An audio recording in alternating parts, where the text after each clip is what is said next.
right, so this is a mini portable vacuum cleaner, model H109. Sorry about the box, that's how it came. There's their information there.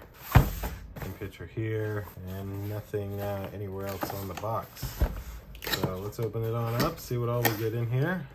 So nice little attachment here, pop right on the front. Some nice bristles. This is like a flexible hose.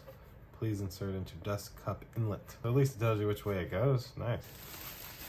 Then we've got a little cleaning brush, a USB-C type cable, very nice.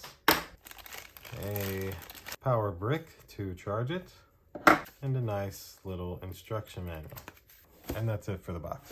And so let's, ooh, wow, this thing feels heavy.